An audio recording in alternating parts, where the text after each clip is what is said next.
Hola a todos nuestros oyentes, bienvenidos a este nuevo podcast. Hoy tenemos con nosotros a dos personas que han consagrado su vida a enseñar, investigar e influir en la sociedad. Dos personas que ponen este proyecto en otro nivel de influencia. Dos personas de extraordinario impacto en nuestro país. Por un lado, la doctora Silvia Restrepo, vicerrectora de Investigación y Creación de la Universidad de los Andes, y junto a ella el doctor Alejandro Gaviria, el rector de la misma Universidad de los Andes. Ambos dirigen desde hace tiempo los designios de la investigación del que es probablemente el centro de investigación y construcción de conocimiento más importante de Colombia.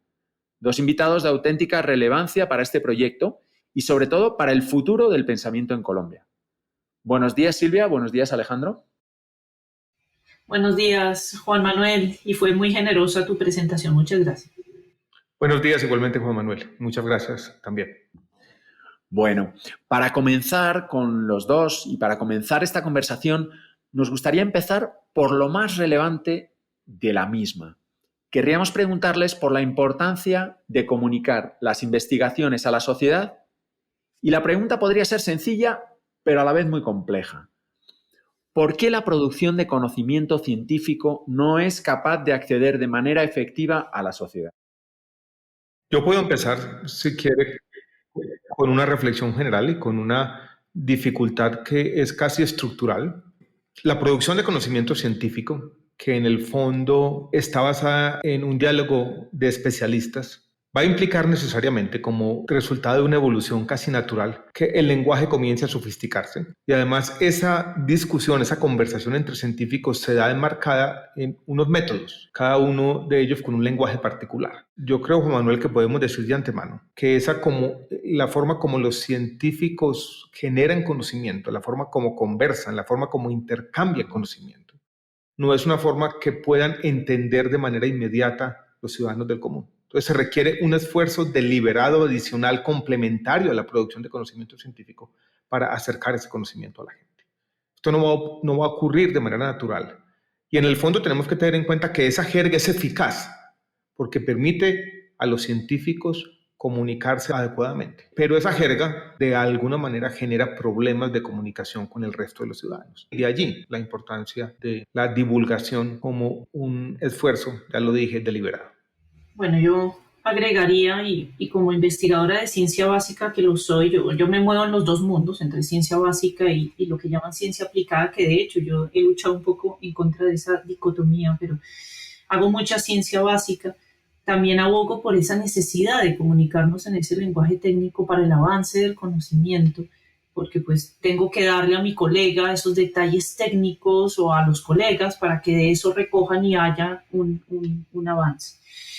Ahora, yo creo que adicional a ese esfuerzo que dice el rector de comunicar a la sociedad en general, también está el comunicar interdisciplinariamente. Yo creo que hay una necesidad de problemas complejos que tenemos, que todos los problemas que ahora afrontamos son complejos, el coronavirus, el cambio ambiental global. Tenemos que comenzar a charlar entre disciplinas.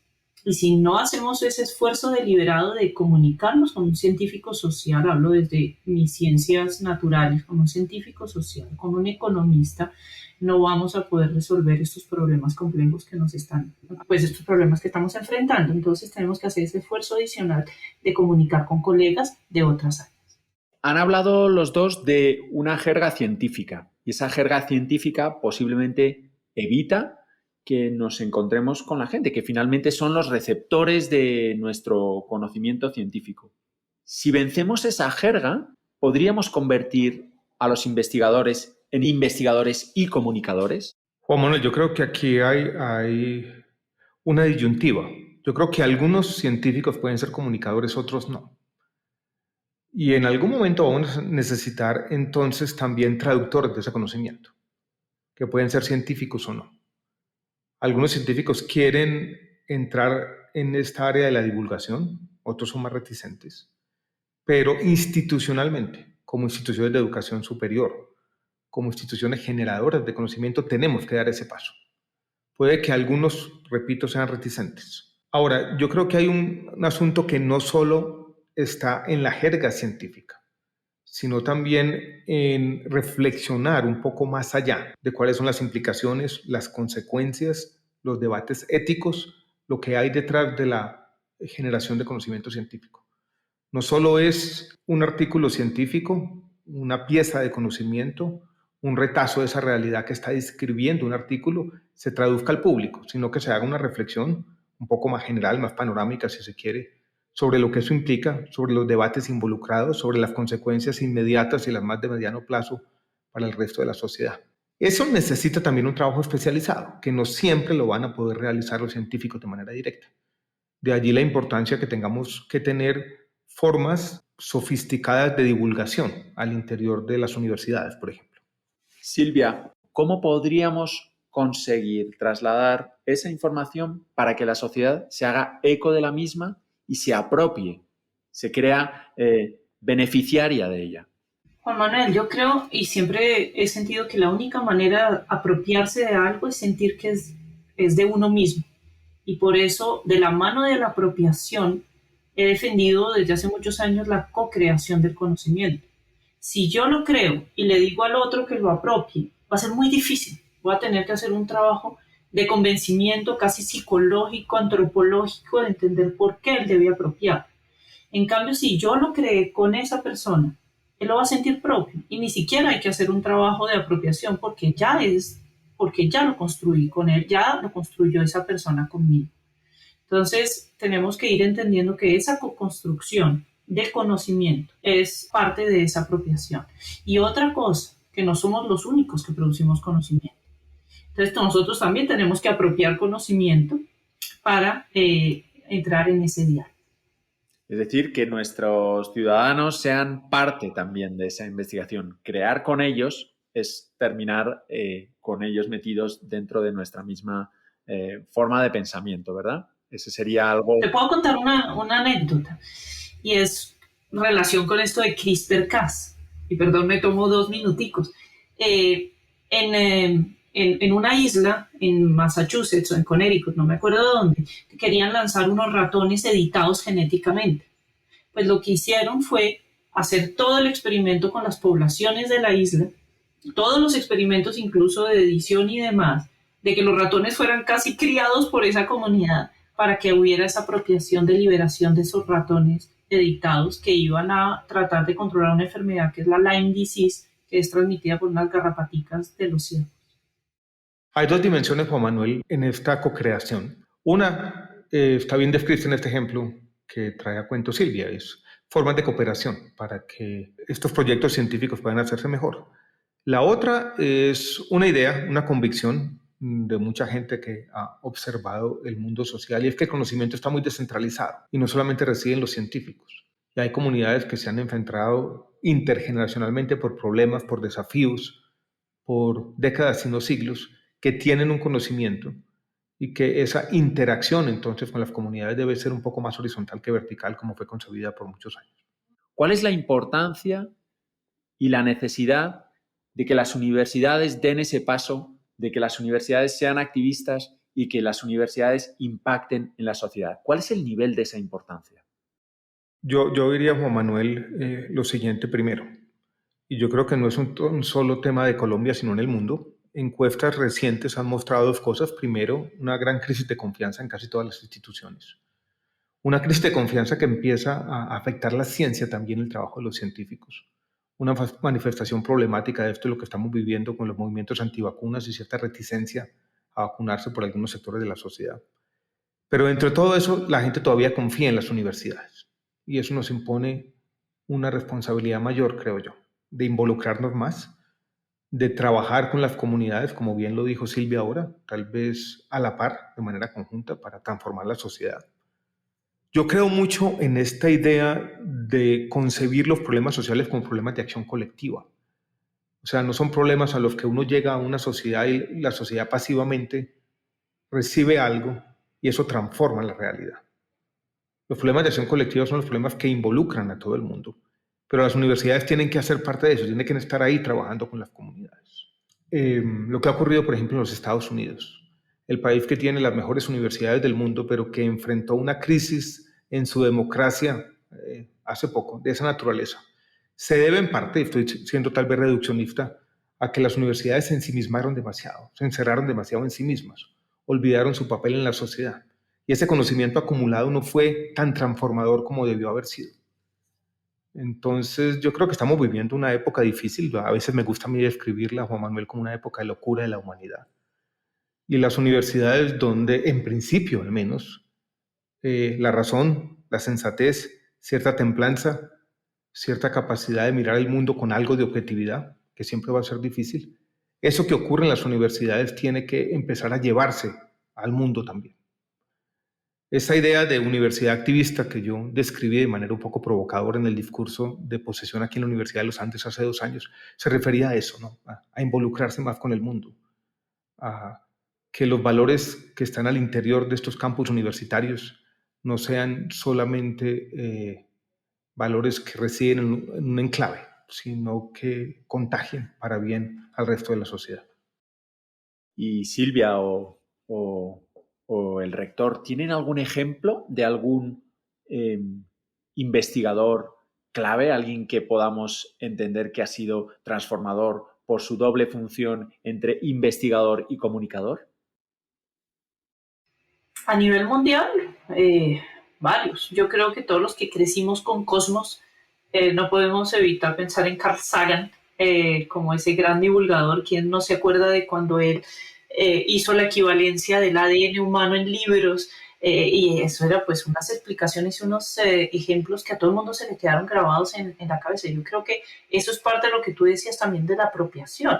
Si uno ya lo vuelve tan real que es, el DNA es como similar a un libro y a las letras de un libro, ya todo el mundo como que va entendiendo y va viendo que no es magia negra o ciencia ficción lo que hacen en el laboratorio, pero yo sí, pues yo diría él, diría David Attenborough en Inglaterra, el botánico famoso, y pues el rector creo que tiene muchos más ejemplos. Yo puedo dar varios ejemplos, Juan Manuel, y nos podemos remontar al siglo XIX, donde me parece interesante que esa diferencia entre el investigador, el científico, el intelectual público y el hombre en la sociedad, incluso el político, no era tan clara.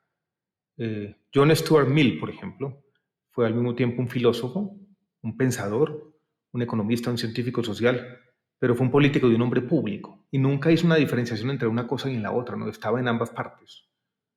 Me parece interesante algo que leí recientemente que decían que alguien como Charles Darwin no tendría cabida hoy en una universidad moderna, porque su papel también era el de alguien que hacía una investigación un poco por fuera de estos límites que hemos impuesto aquí y allá. En mi profesión en la economía, alguien dijo recientemente que quienes han tenido más influencia es quienes han escrito mejor. Keynes, por ejemplo, es un ejemplo. Él era un intelectual, primero que un economista, tenía una gran facilidad al escribir. Su grupo de intelectuales no eran los pares académicos en la universidad, eran intelectuales, incluida la escritora Virginia Woolf, ¿no? Y tuvo esa gran capacidad de involucrarse en los debates de su tiempo y tener una influencia grandísima que reside hasta el tiempo de hoy. Silvia, a mí en biología yo he tenido 2 o 3 biólogos a los que yo le he aprendido, porque yo no soy un experto en biología, pero me gusta. Uno es Richard Dawkins, que recientemente le he visto unas opiniones un poco alocadas, pero yo creo que él fue un gran divulgador científico. Y fue tan buen divulgador científico, Juan Manuel, que yo creo que desde la divulgación transformó la agenda de investigación de muchos biólogos profesionales, ¿no? Yo leí con deleite El gen egoísta por allá hace más de 20 años, cuando estaba haciendo mi doctorado en economía.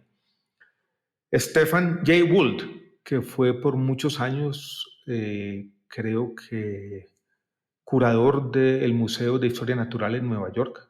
Aquí en la oficina tengo un gran volumen de su última obra, murió de cáncer relativamente joven. Tenía esa capacidad de ser al mismo tiempo un gran investigador, pero le dedicaba muy buena parte de su tiempo a escribir unas columnas largas que después publicaba en unos volúmenes acumulados, que eran un deleite, ¿no? Una mezcla de reflexión humanista, de sociología de la ciencia y de biología, ¿no? Donde mantenía esa como curiosidad esencial del científico, esa idea de la ciencia como una aventura. Y a mí me influyó también bastante su pensamiento. Estoy pensando en alguien en Colombia, alguien que lo ha hecho. Aquí en la universidad, por ejemplo, mi colega economista Juan Camilo Cárdenas, yo creo que él ha estado involucrado en investigación económica, muy de base, muy con las comunidades, muy con esta idea de la co-creación, pero también en debates interesantes sobre la importancia de una nueva economía, de una economía distinta, de un cambio paradigmático en la forma como concebimos la economía, no como el ámbito del estudio de la competencia, sino de la cooperación, por ejemplo. Yo creo que ha jugado un papel fundamental aquí. En la universidad, ¿quién más, Silvia, podríamos citar? Yo podría decir, pues, en el tema ambiental, sin duda, Manuel Rodríguez, que aparte de todo su tema de sostenibilidad ambiental, pues nos ha enseñado muchísimo. Pero sin duda sí hemos fallado, no tenemos ese gran comunicador. Si uno piensa en ciencias naturales, físicas y exactas, yo diría de pronto Felipe Gull, que nada, sobre todo que hace rato estamos esperando un libro que va a publicar sobre Alfred Russel Wallace, que ayude a entender un poco también los temas de evolución para que la gente los apropie, como dice Juan Manuel. Juan Manuel, yo creo que esta conversación que estamos teniendo es interesante porque es inédita de alguna manera. Aquí está el rector de la universidad, la vicerrectora con ustedes con esta iniciativa. Hay una tradición anglosajona en los términos de divulgación que es mucho más fuerte y que incluso es difícil encontrar en español, en el mundo hispanohablante, buenos libros de divulgación científica. Están creciendo. Hay algunos en España que están creciendo. He leído algunos muy buenos recientemente, pero no hay muchos. Entonces, poco, Juan Manuel, el esfuerzo que estamos haciendo aquí es de construir esa tradición de divulgación, de acercarnos a la gente, de acumular unas capacidades que no son necesariamente las mismas de la generación y creación de conocimiento científico. Me gustaría preguntarles por esa necesidad de comunicación en Colombia. ¿Cómo este proyecto de comunicación podría ayudar al momento coyuntural que atraviesa Colombia? Y más concretamente, ¿qué puede aportar la universidad al momento de desasosiego que sufre la ciudadanía colombiana en términos de esta gran desazón que nos acoge a todos con la pandemia, con las movilizaciones? ¿Qué puede aportar la universidad a este momento? Juan Manuel, yo contestaría la pregunta de la siguiente manera. No lo que puede aportar, sino lo que estamos tratando de hacer, o sea, lo que estamos aportando. Y yo creo que estamos tratando de hacer dos cosas distintas pero complementarias. La primera es servir como de ámbito de una conversación. Invitar a comunidades que generalmente no tienen voz, que no se sienten escuchadas, que se sienten excluidas de muchas partes de la sociedad, no solamente de la participación política formal, sino de cualquier participación en el diálogo democrático amplio. Invitar a esas comunidades a hablar aquí.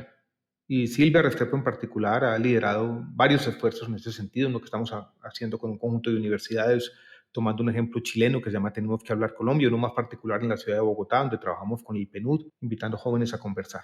Las universidades se convierten, Juan Manuel, en especies de ámbitos de diálogo, de lugares donde se practica cierta democracia deliberativa y donde nosotros, profesores, académicos, investigadores, jugamos un papel distinto, como de moderadores y de personas que escuchan y que tratan de aprender de ese diálogo. Ese es un papel. El otro ya es el papel más tradicional y es en algunos de los temas cruciales en esta coyuntura en Colombia. Los que tienen que ver con la creación de oportunidades para los jóvenes, los que tienen que ver con la consolidación del proceso de paz, si se quiere, los temas de educación, salud y fortalecimiento de la democracia, uno podría tener una lista larga. En esos temas, volcar la comunidad académica y hacer aportes de agenda reformista, de diagnóstico, de búsqueda de salidas, y que esos diagnósticos no solamente comiencen a ser adoptados por quienes toman las decisiones, sino que alimenten un mejor diálogo social. Yo tengo una preocupación, Juan Manuel, que he expresado en varios ámbitos, y es la erosión del debate público. Y yo creo que si las universidades tratamos de estructurar ese debate público, de darle un sustento empírico, de hacerlo ordenadamente, de que tenga unos artículos de base, 3 o 4 o 5 páginas escritas, de que el pensamiento sistemático, por lo menos la capacidad de reflexión, así sea incipiente, alimente un poco los debates, es importante. Porque yo veo que hay en Colombia un ímpetu de cambio, pero ese ímpetu de cambio se tiene que transformar tarde o temprano en medidas concretas. Y eso va a necesitar la reflexión, y va a necesitar el análisis de la realidad, y va a necesitar que las universidades estemos presentes para hacer ese tránsito. Entonces, en eso es lo que estamos trabajando. Yo tampoco quiero sobredimensionar el impacto que podemos tener. Este es un problema muy complicado que involucra muchos aspectos, algunos de ellos que tienen que ver con los cambios en los modos de pensamiento. Hay un componente sociológico grande en lo que está ocurriendo. Pero es lo que ahora, digámoslo de esta manera, modestamente podemos aportar. Silvia, te hago la misma pregunta. Sí, y yo me devolvería como un paso atrás. Yo me devolvería a marzo del 2020, cuando comenzó la pandemia y el rector nos lideró todo este proceso del proyecto COVID. Y yo creo que en ese momento entendimos que solitos no íbamos a tener, podríamos contribuir indudablemente, pero si no nos aliábamos, no íbamos a tener el impacto que queríamos. ¿Y cuál es el impacto? Es nuevamente un tema altruista, que tenemos que estar todos bien, y inclusive todos bien individualmente para que el colectivo esté bien. Y ese fue el tema de COVID. Tuvimos más de 74 aliados en el proyecto COVID y una comunicación permanente con la Secretaría de Salud. Y eso nos hizo salir un poquito del cascarón en ese momento y decir, tenemos que ir a la calle, tenemos que ir al sector público para construir este proyecto de COVID. Entonces, cuando comienzan estos diálogos y nos invitan, al rector lo invitan a participar a algunos de estos procesos, pero también algunos salen de la universidad, entendemos lo mismo. O sea, solos no podemos hacer nada, tenemos que salir a la calle. Y hemos salido a la calle, hemos tenido mesas de diálogo en La Pola, hemos tenido mesas de diálogo en la Plazoleta del Rosario, y hemos ido a charlar con las comunidades del barrio La Paz y el barrio Fenicia. Y como decíamos, incluso en la primera parte de esta conversación, el conocimiento no solo sale de nosotros. El conocimiento para construir este país tiene que salir de toda la ciudadanía, y nosotros somos también de pronto de los llamados a ser ese vehículo para pasar ese conocimiento, tal vez de unas comunidades a otras en las cuales se pueden tomar esas decisiones. Y Silvia, has hablado del proyecto Covida y es un proyecto emblemático de la universidad, de incisión directa sobre el problema y de extremada actualidad. Pero ¿nos podrías explicar un poco en unas palabras qué fue el proyecto Covida y cuál fue el germen y por qué es tan impactante y tan de actualidad? Bueno, el proyecto Covida fue, en pocas palabras, poner lo que conocíamos y sabíamos hacer en la universidad al servicio del país. Y esto es mezclar economistas, epidemiólogos, biólogos. Y lo que más queríamos era entender la epidemia para poder tomar unas decisiones adecuadas. Por eso salimos a la calle a buscar el virus. Todo lo que hicieron o normalmente se hacía era esperar que la gente llegara y se hiciera una prueba PCR para ver si tenían el virus. Nosotros fuimos a buscarlo a las UPZs, a cada barrio de Bogotá, para ver sobre todo esas personas asintomáticas si tenían el virus y cómo se comportaba esa transmisión de virus en nuestra ciudad. Como te digo, para entender el virus, cómo se comportaba en una ciudad tan compleja, en un transporte público complejo como Transmilenio, en las poblaciones que hacen los domicilios, los domiciliarios, en los conductores de Uber o de taxi, en esas poblaciones complejas que son normalmente más vulnerables, cómo se comportaba el virus y qué acciones podía tomar la Secretaría de Salud o el Ministerio de Salud con respecto a esta epidemia. Eso en términos prácticos se tradujo en que la capacidad de hacer pruebas de testeo de la universidad se puso al servicio de la sociedad y la Secretaría de Salud en particular. En términos prácticos se tradujo en los esfuerzos de vigilancia genómica, todavía complejos en nuestro país, incipientes, fueron liderados por las universidades. Eso en términos prácticos se tradujo en los primeros análisis en Colombia y algunos de los primeros en el mundo en desarrollo, en entender cuál había sido el impacto de la pandemia en las condiciones de salud, por ejemplo, por grupos de nivel socioeconómico o por diferentes sectores en la sociedad, que a su vez alimentó algunas de las sesiones públicas. Eso acompañó muchas de las reuniones en las cuales se tomaron decisiones de la Secretaría de Salud, las autoridades del distrito aquí en la ciudad de Bogotá. Entonces, hubo, yo creo que dos temas importantes que fueron mencionados por Silvia que yo quiero simplemente reiterar. Primero, al interior de la universidad, un grupo interdisciplinario trabajando cooperativamente para resolver un problema específico o un conjunto de problemas asociados, en este caso, con la pandemia. Y segundo, la colaboración con las autoridades públicas. Esas dos cosas son fáciles de describir, pero en la práctica no siempre ocurren. Y en el fondo todo esto va a que este es un modelo, este es un ejemplo de cómo las universidades pueden conectarse más, involucrarse más, jugar un papel más preponderante en la sociedad. En este caso ocurrió con la pandemia, pero lo hemos hablado con Silvia muchas veces. La pandemia nos mostró el camino. O sea, lo que ocurrió con la pandemia debería ser no la excepción, sino la regla de aquí para adelante. Y rector, después de esta discusión sobre la efectividad de algo aproximado a algo muy importante y muy acuciante, como ha sido la pandemia, me hace pensar una pregunta que tiene que ver con la presencia que tenemos los investigadores para el resto de la sociedad. Un investigador es la clásica persona que se encierra, o esta es la visión estereotipada de un investigador, que se encierra en un laboratorio o que se encierra en una biblioteca a estudiar códices antiguos de sabidurías muertas muchas veces y que construye un conocimiento para sus pares. Frente a ese investigador del pasado, investigador clásico que todos tenemos en la cabeza, aparece este investigador activista o investigador que habla de conectado con la realidad, con la relevancia social, con la trascendencia del momento. Si el rector de la Universidad de los Andes tuviera que hablar con su hijo que empieza a investigar o con su hija y le tuviera que decir, hija, te recomendaría que cuando empieces a dedicar tu vida de investigación se la dediques a... Porque es muy importante saber qué es lo que van a hacer nuestros jóvenes investigadores cuando empiecen. ¿Qué van a estudiar? ¿Códices antiguos o pandemias actuales?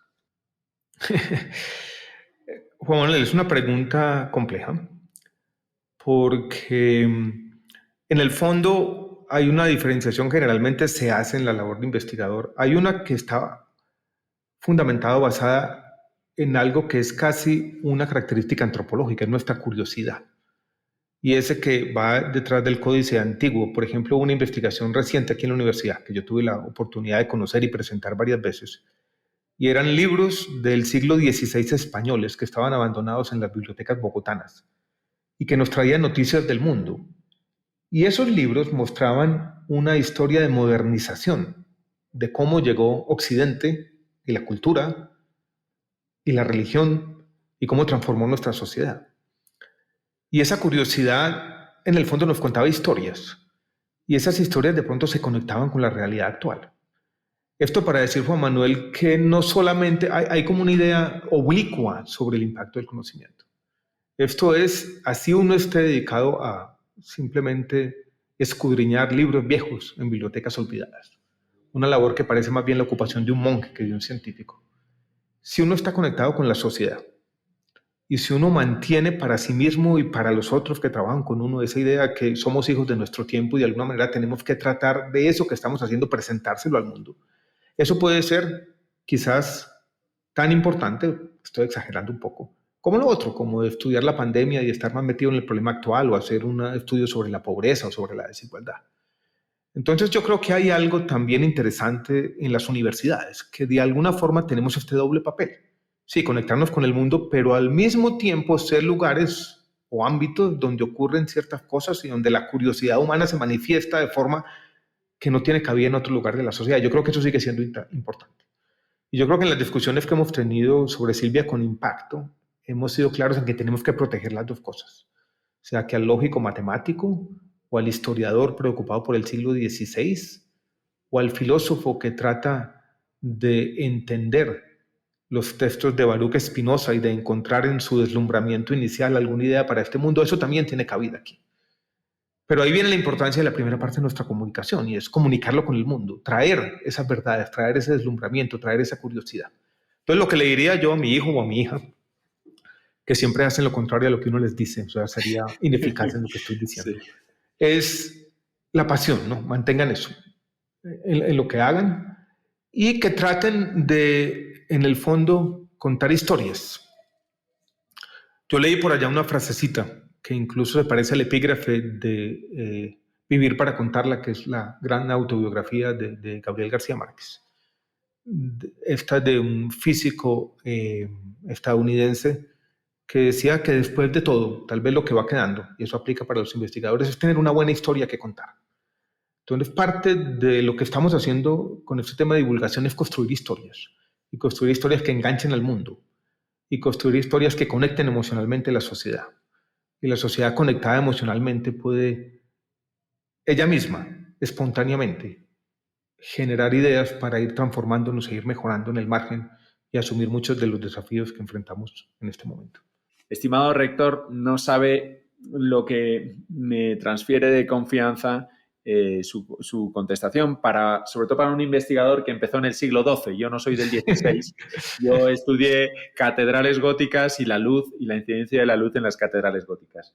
Curiosamente, en algún momento dado de mi vida, coincidiendo con mi traslado a Colombia, vi la necesidad de, como investigador, dejar las catedrales a un lado y la historia de las catedrales, que es muy, muy interesante, por hacer algo más efectivo, ¿no? Y más real. Entonces he caminado los dos lados de la investigación y me parece que su comentario es tremendamente importante porque no podemos olvidar también esas investigaciones de fondo, de conocimiento por conocimiento, esas que hacen certezas del pasado para no repetir historias seguramente en el futuro. Yo te voy a mencionar, yo me he extraviado en la vida como casi todos, ¿no?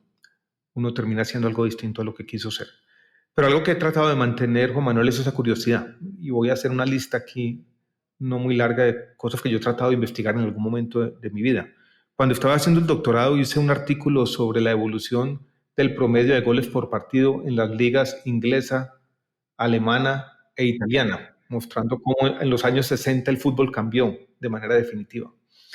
Hice un artículo sobre cómo el cambio tecnológico había llevado a que los récords de la hora en ciclismo fueran muy diferentes a los récords de la milla en atletismo.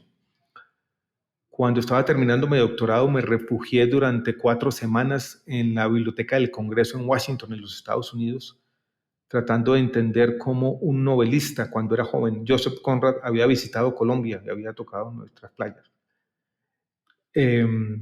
Escribí un artículo sobre las consecuencias de un nombre atípico, lo que en Colombia llamamos un cintocayo, sobre los ingresos de las personas. He tenido eso, ¿no? Como curiosidades, pedacitos de la realidad que uno quiere investigar y traerlas a cuento, y yo creo que hay algo de eso también, de esa curiosidad esencial del ser humano, que Silvia también seguramente está inspirada por lo mismo, ¿no? Que yo creo que tiene que mantenerse en lo que hacemos como investigadores. Yo creo que esa investigación basada en la curiosidad, orientada por la curiosidad, eso nunca podemos olvidarlo. Eso es lo que mueve esa investigación, por ejemplo, los institutos Leibniz o Max Planck en Alemania, mientras hay otros institutos que son de pronto es una investigación orientada por la misión o por la aplicación. Pero las dos conviviendo son lo que hacen fuerte a un país como Alemania en términos de investigación. Y ustedes dirán que yo soy monotemática, pero pues yo he estado obsesionada por este tema de la edición genómica, que la he estudiado desde los puntos más, los recovecos más impresionantes de la bioquímica hasta la parte ética. Y eso salió de investigando unos genes de una bacteria que llamaban la curiosidad por su forma, de hecho es un español, que descubre esos genes en una bacteria en ambientes muy salados y es por curiosidad que se pone a investigar, ¿ve? ¿Para qué servirán estos pedazos de ADN en esta bacteria? Pero en ese momento no se pensaba en ninguna aplicación y si no es gracias a esa investigación basada en la curiosidad, hoy no tendríamos una de las herramientas que para mí puede ser una de las claves para combatir muchas enfermedades en el futuro, que es la edición genética. Qué bonito camino entre el pasado, el presente, las ciencias muertas, las vivas. ¿Cuáles serían los temas vivos, los temas de actualidad, los temas de incidencia e impacto que sobre el país podrían ser más determinantes en este momento de pensamiento? ¿Cómo la universidad podría desligar esos grandes temas que serían desencadenantes de un nuevo acuerdo social, de un nuevo movimiento hacia una Colombia un poquito más en paz? Yo voy a mencionar 3. El primero tiene que ver con un trabajo que ha hecho Silvia. Tuve la oportunidad de hacer el prólogo a un libro que hizo Silvia, que tiene que ver con la bioeconomía. Colombia enfrenta hacia adelante un gran desafío de cambiar su oferta exportadora. Sabemos que el carbón y el petróleo no pueden seguir siendo nuestros principales productos de exportación. La oferta exportadora es fundamental para cualquier país. En el fondo, los países se van convirtiendo en lo que exportan.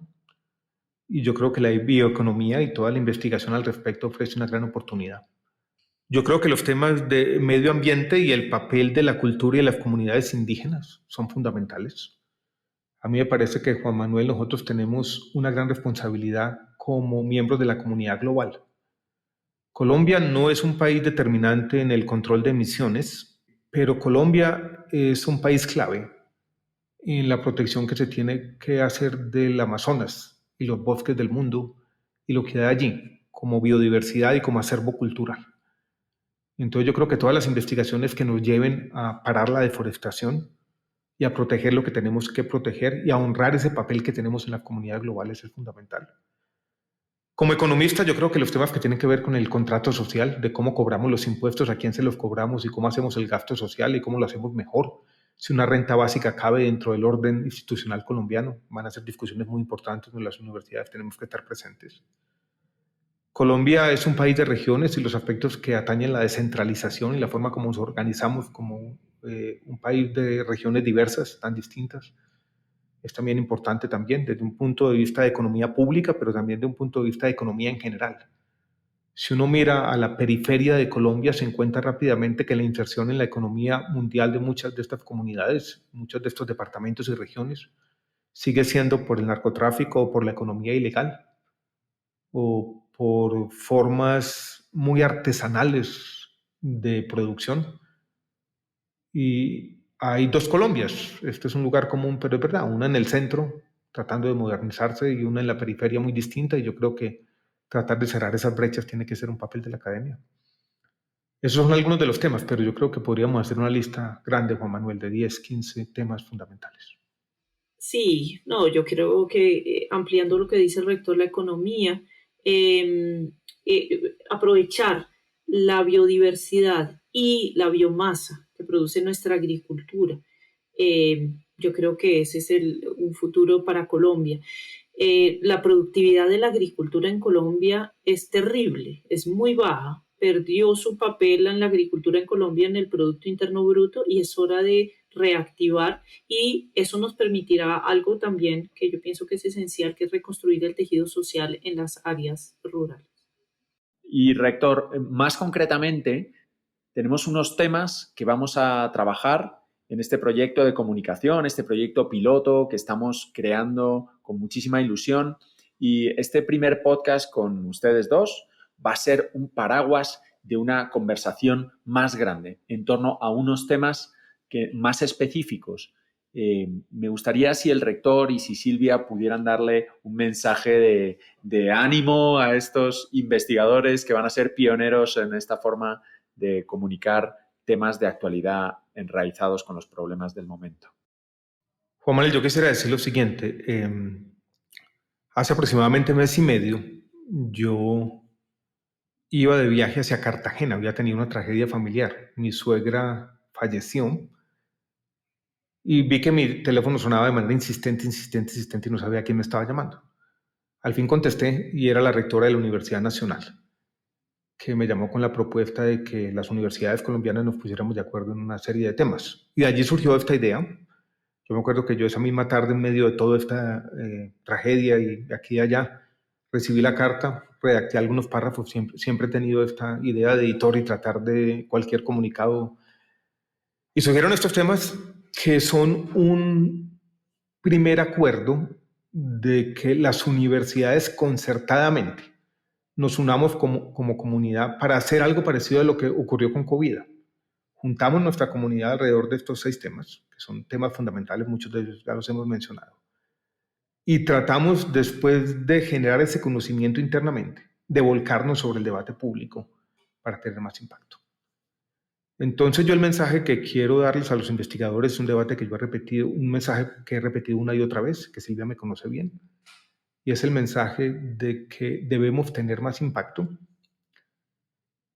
Un mensaje al que asiste esa convicción de que podemos tener más impacto, de que tenemos que conectarnos más con la sociedad y que estoy seguro que los investigadores en Colombia, en nuestras diferentes universidades, no van a ser inferiores a las circunstancias y que alrededor de estos primeros temas identificados, las universidades harán unas propuestas importantes al país que marcarán la agenda de transformación no solamente en el sector público, sino en la sociedad como un todo en los próximos años. Entonces, ánimo. Pues Silvia, en tus manos queda esa motivación y que esos temas salgan a la luz y discernir quiénes son los investigadores, líderes de cada uno de los temas para poder hablar con propiedad, ¿verdad? Y transformar ese conocimiento en historias para que llegue a todo el mundo. Esa es tu misión, la de desgranar a esos investigadores que desde la Universidad de los Andes puedan dar ese mensaje. Pues cuando se hizo ese llamado a sacar estos escritos sobre estos temas, estos ejes de la Carta de los Rectores, yo quedé sorprendida por la cantidad de profesores que levantaron la mano. Y a mí me gusta más, tú dices que me queda a mí llamar a los investigadores. Yo creo que, como decía el rector, no todos sabemos o de la noche a la mañana salimos a difundir o a escribir otro tipo de escrito al que no estamos acostumbrados. Pues yo lo que hago y es un llamado a los primeros que saltaron a escribir, los felicito, gracias, pero yo sé que con un esfuercito más podemos conseguir personas que tienen mucho que decir. Muchas veces creemos que no tenemos nada interesante que decir cuando todo lo tenemos ahí listo para decirlo, incluso desde las áreas que pensamos que no están conectadas con nada, porque yo he hablado con matemáticos que dicen, pero es que mis teorías sobre lógica matemática no tienen que ver con la realidad del país, todo lo contrario, tienen que ver, y de alguna manera podríamos encontrar esos caminos que nos llevan de unos a otros. Entonces quisiera animar a más profesores para que escribieran. Y lo otro, Juan Manuel, para terminar rápidamente, es decirles que vamos a hacer un trabajo posterior a esta recolección de escritos. Eso no se va a quedar en una página web. Tenemos que hacer un trabajo posterior de análisis, de compilación, y esto va a tener una salida, va a tener una entrega a quienes deberíamos entregarles, que son seguramente los candidatos presidenciales desde el mes de febrero del próximo año. Yo quisiera señalar una coincidencia interesante de esas cosas que pasan en la vida, de esos encuentros que a veces ocurren. Nosotros estábamos haciendo el plan estratégico de la universidad y teníamos un conjunto de estrategias de divulgación que incluyen una emisora digital, una revista nueva de la universidad que la vamos a llamar Puntos y una serie de conversaciones. Cuando estábamos en la conceptualización de esta nueva estrategia de divulgación, llegó a nuestra noticia, o por lo menos yo me enteré de la existencia de este podcast, Juan Manuel. Y es como si de alguna manera ustedes hubieran anticipado nuestras preocupaciones. Entonces yo quiero terminar esta conversación celebrando este esfuerzo, diciendo que es perfectamente consistente con el plan estratégico de la universidad y agradeciéndoles que ustedes en medio de las ocupaciones hayan tenido esta idea de jugar el papel de divulgadores, de permitir que más gente se entere de lo que ocurre en las aulas universitarias, de conectarnos más con el mundo. Y bueno, aquí seguiremos insistiendo en la necesidad de aumentar nuestro alcance. No, el agradecimiento es de este lado hacia ustedes. Muchísimas gracias por su generosidad, por su capacidad de comunicar. Muchísimas gracias por hacer que esto sea realidad a través de este podcast que engloba el resto de los podcasts que la Universidad de los Andes va a estar publicando al resto de la sociedad acerca de los temas de la coyuntura que más nos acucia. Muchísimas gracias a los dos, muchísimas gracias Alejandro Gaviria, muchísimas gracias Silvia Restrepo. Muchas gracias por la invitación, un fuerte abrazo y sigan adelante. Gracias a ustedes. Muchas gracias.